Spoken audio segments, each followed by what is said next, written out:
एक शेख साहब का घर 12वें फ्लोर पर था। एक दिन अपनी बालकनी में खड़े होकर जेब से अपना बटुआ निकाला तो एक 10 का नोट हाथ से छूटकर नीचे गिर गया। शेख साहब बिजली की तरह तेजी से सीढ़ियां उतरकर नीचे पहुंचे और गार्ड से पूछा, यहाँ मेरा 10 का नोट गिरा, कहाँ गया? गार्ड बोला, शेख साहब आप जल्दी नीचे आ गए, वो देखें नोट तो अभी 4थे फ्लोर पर आ रहा है। अस्सलाम वालेकुम दोस्तों, आज मैं आपके लिए बहुत ही फनी वीडियो लेकर आया हूँ। तो चलो दोस्तों वीडियो शुरू करते हैं। एक शख्स ने एक जेब कुतरे को ऐन उस वक्त पकड़ लिया जब वो जेब काटने के बाद फरार होने वाला था। आदमी, तुम्हें शर्म नहीं आई मेरी जेब काटते हुए? जेब कुतरा बोला, शर्म तो तुम्हें आनी चाहिए, इतना महंगा सूट पहन रखा है मगर जेब में 1 रुपया नहीं। भीख मांगने वालों ने अपने बच्चों को ऐसी ऐसी दुआएं रटाई होती हैं कि कोई हद ही नहीं। आज छोटी सी बच्ची आई और अकराम को बोली, चाचू 10 रुपए दे चा, अल्लाह तेकू हलीमा सुल्तान जैसी वोटी देसी। रुखसती के वक्त दुल्हन रो रही थी, दुल्हा भी रोने लग गया। किसी ने कहा, वो तो अपने माँ बाप छोड़ रही है, तुम्हें क्या मसला है? दुल्हा, इसने मेरे भी छुड़वा देने हैं। एक शख्स छींक रोकने के लिए तरह तरह के मुंह बना रहा था। साथ बैठे आदमी ने कहा, भाई छींक क्यों नहीं लेते? उस आदमी ने कहा, भाई मेरी बीवी ने कहा था कि जब तुम्हें छींक आए तो समझो मैं बुला रही हूँ। दूसरे शख्स ने कहा, तो इसमें परेशानी की क्या बात है? पहला शख्स, अजीब अहमक आदमी हो भाई, मेरी बीवी मर चुकी है। बस में काफी रश था। एक बाबा जी का पाँव एक नौजवान लड़के के पाँव पर आ गया। लड़का दर्द से कराहा। बाबा बोला, सॉरी बेटा। लड़का, आज बस में सारे अन्ने होए फिरते ने। फिर थोड़ी देर बाद उस लड़के के पाँव पर एक लड़की का पाँव आया। लड़का फिर दर्द से चीखा। लड़की बोली, सॉरी। लड़का, इट्स ओके। बाबा जी गुस्से से बोले, अन्नी दिया की मेरी सॉरी दे स्पेलिंग गलत सी। एक शायर गुर्बत से तंग आकर डाकू बन गया। बैंक में डाका डालने गया और बोला, अर्ज किया है तकदीर में जो है मिलेगा। हैंड्स अप, कोई अपनी जगह से नहीं हिलेगा।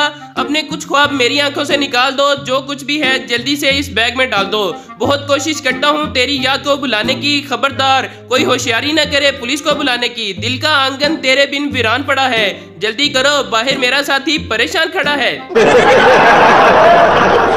अक्लमंद आदमी जब कोई खास और अहम फैसला करता है तो बहुत सोचता है, दिलो दिमाग की सुनता है, हालात को परखता है, दलील को ज़ेरे गौर लाता है, मनफी और मुस्बत पहलू का जायजा लेता है, अपने वालिदैन बहन भाइयों से मुशावरत करता है और आखिर में करता वही है जो बीवी कहती है।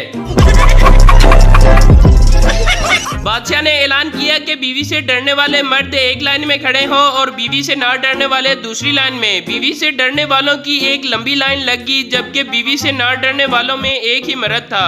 बादशाह ने खुश होते हुए पूछा, तो आप अपनी बीवी से नहीं डरते? आदमी बोला, पता नहीं जनाब, मुझे तो मेरी बीवी कहकर गई है कि इस लाइन में खड़े होना वरना तेरी टांगे तोड़ दूंगी।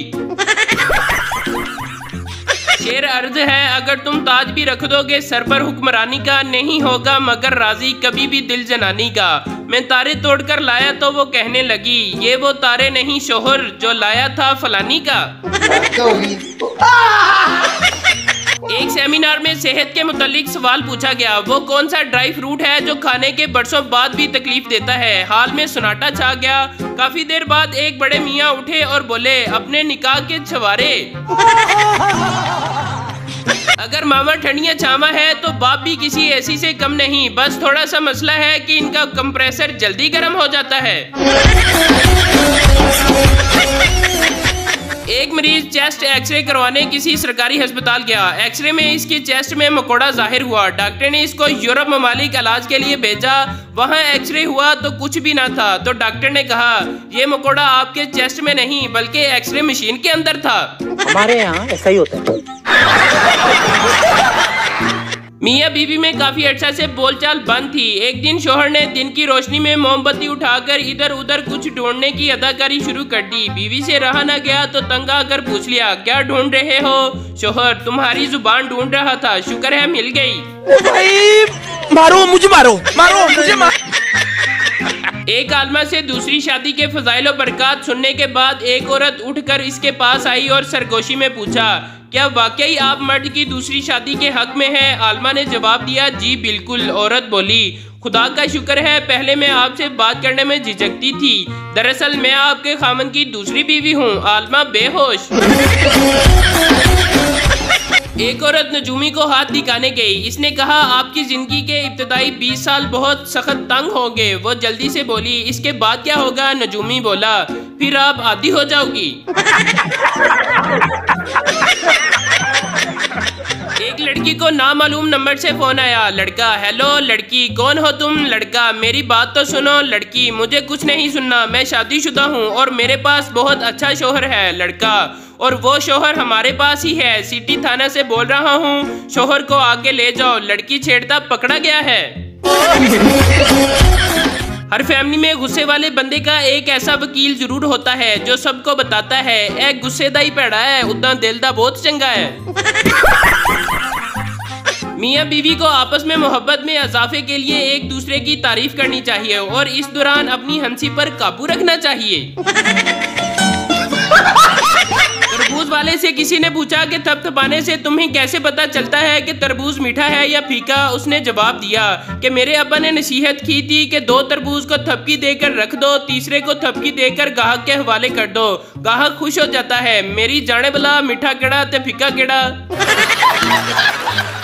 एक औरत ने मुसव्विर से अपनी तस्वीर बनवाई और फिर कुछ सोचकर मुसव्विर को कहा कि गले में 9 लखा हार भी बना दो। तस्वीर बनने के बाद मुसव्विर ने पूछा आपने ऐसा क्यों कहा? औरत अगर मैं मर गई तो मेरे शोहर दूसरी शादी कर लेंगे, नई वाली आएगी तो ये हार ढूंढेगी और जब ये हार नहीं मिलेगा तो इन दोनों में झगड़ा होगा और तब जाके मेरी रूह को सुकून मिलेगा। जब बच्चा पैदा होता है तो सब कहते हैं कि माशाल्लाह कितना प्यारा है, मुझ पर गया है, मुझ पर गया है। लेकिन जब बच्चा बड़ा होता है तो फिर वही लोग कहते हैं बेगैरत पता नहीं किस पर चला गया। पाकिस्तानी लड़कियां खरीदना कुछ नहीं होता, बस ये दिखाओ वो दिखाओ, ये क्या है वो क्या है, वो कितने की है वो कितने का है। 5 घंटे घूमकर दुपट्टा पीको करवाकर दही भले खाकर चली आती हैं और फेसबुक पर स्टेटस डालती हैं shopping at mall enjoy a lot. एक आदमी बारिश में भीगता हुआ जा रहा था। एक लड़की ने इसे रोककर कहा अरे आप तो भीग रहे हैं, मेरे साथ छतरी में आ जाएं। आदमी नहीं बहन मैं ऐसे ही ठीक हूँ और ये कहकर आगे को चल पड़ा। मोराल अरे मोराल वराल कुछ नहीं, पीछे उसकी बीवी आ रही थी। इसी के साथ आज की मजदूरी यही खत्म करते हैं। अगर तुम्हें वीडियो पसंद आई तो लाइक मारो यार। मुझे नहीं पता, मुझे 2 मिलियन लाइक्स चाहिए, कैसे ना कैसे करके मुझे चाहिए। इतना जिला मैं कभी नहीं होऊंगा अपनी पूरी जिंदगी में जितना